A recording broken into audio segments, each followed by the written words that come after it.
Firstly, tell us about Bloomsbury Izzy and what it's all about, the project. Definitely. So yeah, Imi and I work for Bloomsbury Football. So we're a charity that believes that all young people should have access to football. We think football, obviously we know it's a great sport to watch and to play, but we also think that football has the power to transform lives. So teach life skills, build confidence. We want all young people to have access to that. So we were founded in 2018. Our founder, Charlie, started it kind of on a pitch in Camden with 4 kids. 2 kids paid, 2 kids didn't, and that's kind of how we've grown. So we'll never charge a family more than they can afford, and it means that we're bringing kids together across London, currently working with 5,500 kids a week, and yeah, we're really proud of what we do. Yeah, that sounds excellent. I mean, the fact that it is, you see all the families coming through and only being able to afford what they can give, have you noticed a massive surge? Is it expensive for families to pay for football now? Yeah, I think in London, the access to a pitch is like almost non-existent, and if the pitches do exist, then they're often like put on to try and make money, so you'll get the 5-a-side leagues there, and what that means is that for Bloomsbury we try and be on pitches that are really local and in the community to give them the access, because pitches are expensive and kit's expensive, and being a girl is expensive as well because you've got all of the additional things you have to buy. So there's a massive surge and there's a massive need in London specifically, and that's why we try and focus our provision in those low income areas. But also we understand that London is a very unique city in the fact that you've got someone next door who owns that house and you've got someone next door that's renting that house or in a council house. So what we love about our sessions is we have families that can afford the provision, but we also have families that can't. And that means our kids are mixing with so many different types of people, and the value of that is also really important. So yeah, there's like a massive need in London. I'd say that's also massive. It's important. What age does this go up to? Because obviously then you'd see that you're going into maybe areas or you're helping families that can't afford it, and that has been a real issue. And we've seen that like in the Lioness squad where people are saying it's a very white-dominated squad, and how can you get more girls of different cultures playing for the Lionesses? So are you seeing that? Are you seeing that you've got a lot more people and there's talented players there and you're given the opportunity to now actually get to where they need to be and on a platform? Yeah, 100%. I mean, so Bloomsbury goes from 18 months old all the way through to 18 years old. So we're really like catering. We basically want every young person to get on the pitch. So we also have specialised provision for refugees, young people living with disabilities. And like, so Imi also works on our academy. So we have like over 500 families, and the academy like is a pipeline for like talent. So we have kids going to like Arsenal, Crystal Palace. But also, like, for us, it's not about necessarily going pro. Like, we want kids to, like, love the game. We want them to know there's a space for them, not just on the pitch, but also, like, in marketing, like, in offices. Like, this is a huge industry, and you can do what you love and still be in this space and still represent. And I think, like, to your point about, like, in the professional game, it is so white, and, like, we're not seeing the talent coming through because there's so many other barriers and challenges that those players are going to have to face to get into the game. So that kind of is, like, what we're trying to provide, as he says, like working within the academy, is they play or engage with us 4 times a week. We try and replicate what they would currently get in a professional setting without the cost, without the need to travel out to Enfield to get to a training centre. We're trying to be as professional as we can while still being accessible. So that's literally like the bridge we're trying to get across. And we've had, like success stories. We've had girls go to Crystal Palace, Arsenal, Watford, and we're really, really proud of that. Yeah. I'd like to try and put a stop to this because I don't want England getting better. So you want us to stop giving kids football access? Pull the plug. No, but that sounds really good. What you are doing, that's really good. But any spots for older players? No. He's going to go into that category soon because I'm currently unemployed, so looking for... Never say never. Yeah. I mean, you're right, what you highlight, especially working in this industry, it's all so professionally based. Sometimes takes the fun away of what football should be. And my kids are going hot and cold between the hobbies that they're into right now. We were at a football training last summer. We started that. It lasted for about 4 months, but they just didn't have the focus.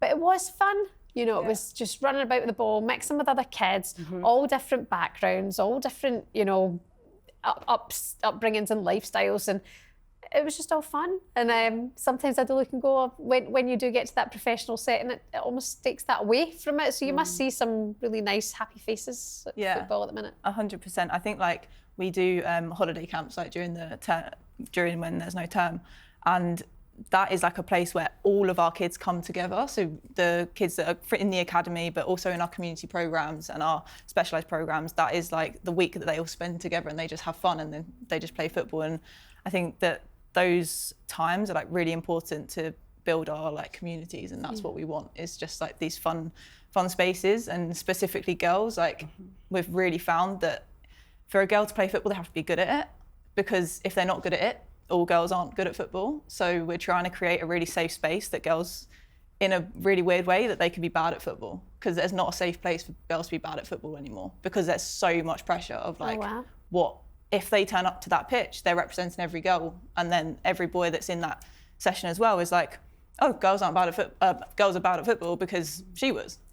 But you don't think about that, like with boys, they have a rite of passage to play football. Everyone's allowed to play, but if they're a boy, it doesn't matter. Like they're still allowed to play, but when it is girls, like, it's like, well, they're rubbish, so they can't play. There is that. That's just like that pressure of like, and it's like the perfectionist, like the perfectionism as well, like around a lot of our girls. So you see the drop off around primary to secondary, which I feel like is spoken about a lot. But what we also see is when they're doing their GCSEs, so many girls have this internalized pressure of like, we have to be perfect, and like we can't, if we're not doing football at the highest level, then like it's like almost a luxury to like have a hobby.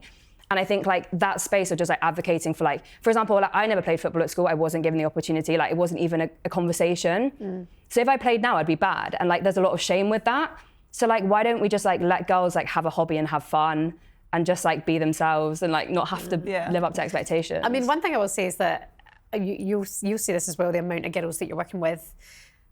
But Jamie and I were in the car the other day. You look across that pitch on a Saturday, girls' football game. You look at girls in the park, a few girls knocking the ball about together. I'm like, that's just becoming so normal. Honestly, all I knew was Ruesha doing that. For so many years at their age, there was one girl for a whole area, you know, for a whole town that did that kind of thing. That's what it seemed like, whereas now it's becoming a lot more normal.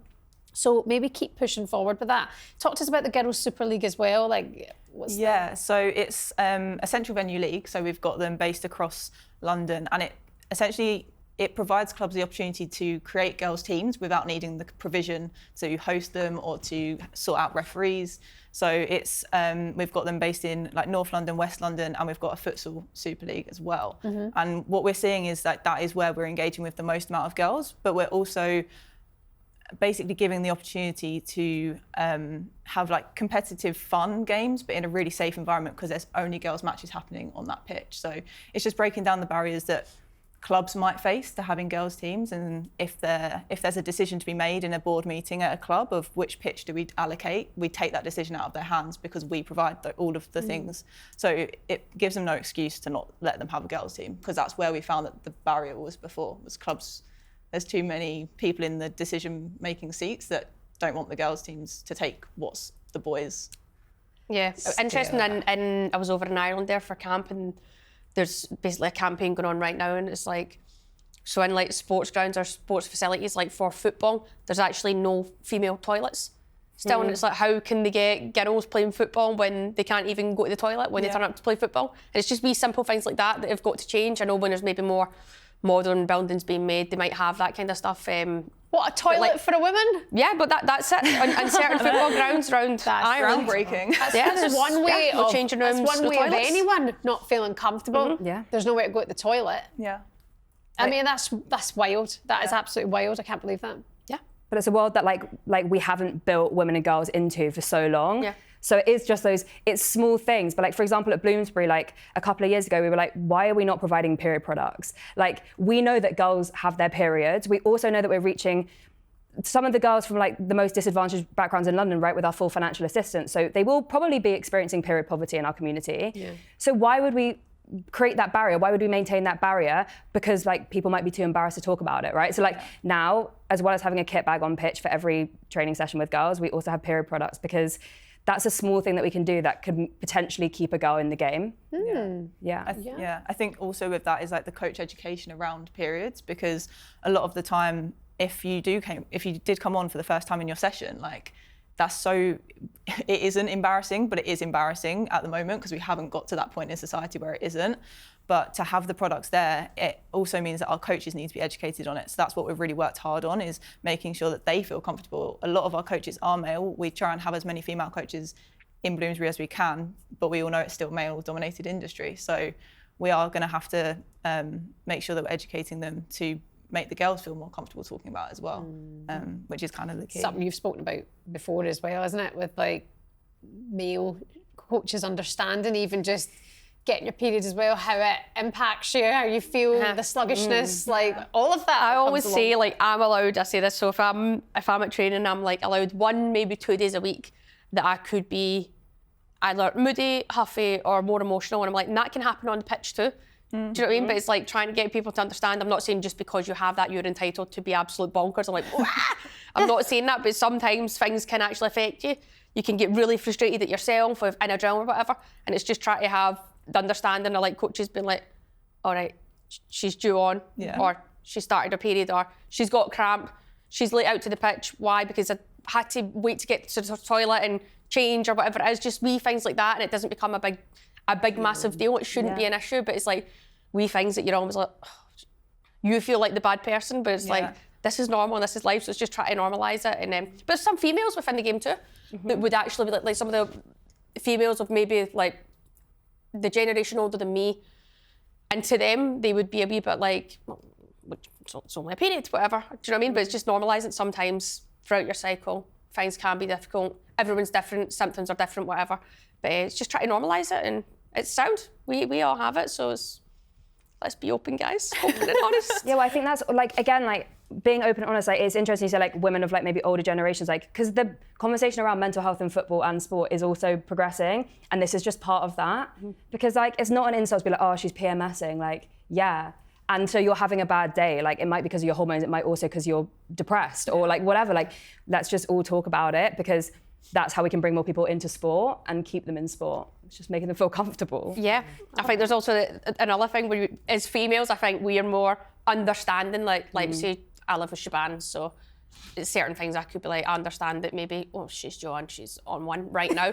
But sometimes it's like, you cannot help that. No. Like those feelings, it's like we know ourselves we're doing, but other people would be looking and it's like, they don't get it. It's like, you're such a bad person, you're so moody, you're so cranky, you're horrible. And it's like, sometimes you actually just cannot control that day that you might have an absolute stinker, or you're very emotional, or a wee bit fly off the handle quick, or you just burst into tears. Like, that happens, it's normal, everyone's different, but like... Never mind bringing in a pressurised situation of a football game or the football pitch, and you're trying to win, and there's so many other teammates that you've got to try and please and work around. I think it's even this, it's an open space. It's having a conversation, knowing that you can talk about it, knowing that it's nothing to be ashamed or embarrassed about. But like, guys, I'm due on like a mofo right now, and I'm struggling, you know, or I'm having a really heavy period and I need a minute. And I think there's nothing wrong with that. And then the fact that you guys can provide what these young girls, whatever, need, I think is so important.